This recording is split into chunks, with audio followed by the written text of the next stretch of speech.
अवधूत चिंतन श्री गुरुदेव दत्त. दत्तधाम सरकारमध्ये सर्व भाविक भक्तांचे स्वागत आहे. आपल्या दत्तधाममध्ये 18 व 19 तारखेला रक्तदान शिबिर घेण्यात येणार आहे. तेव्हा ज्या भाविकांना रक्तदान करायचे असेल त्यांनी 18 व 19 तारखेला इथे हजर राहावे. तसेच रक्तदान करण्याचे आपल्या शरीराला भरपूर काही फायदे असतात. आपण रक्तदान केल्यानंतर आत्मिक समाधान लागतं, कुणाचा तरी जीव पण वाचतो. तसेच आपल्या शरीरासाठी आपल्या हृदयाला चांगले असतं. आपल्याला हृदयविकाराचा झटका येत नसतो. अटॅकची भीती कमी होत असते.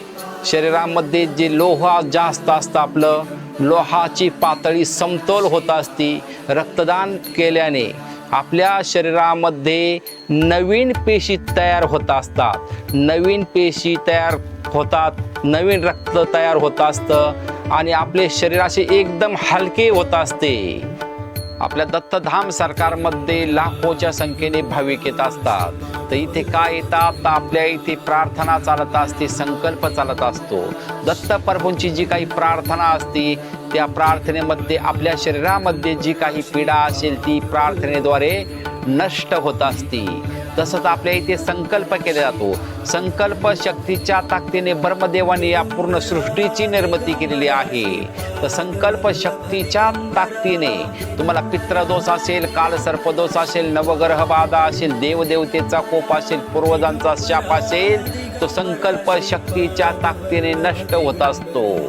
शत्रुदृष्ट लोकांनी केलेली करणे असेल, उच्चाटन, जारण, मारण, भूत प्रेत पिशाचांनी केलेली जी काही पीडा असेल ती सर्व पीडा संकल्प शक्तीच्या ताकदीने नष्ट होत असते.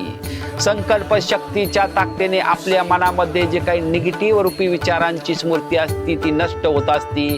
आत्महत्या रूपी विचारांची स्मृती असते ती पूर्णतः नष्ट होत असते. आपल्या मागील जन्मातील काही विचार असतात निगेटिव्ह, ते पूर्णतः नष्ट होत असतात. श्री गुरुदेव दत्त.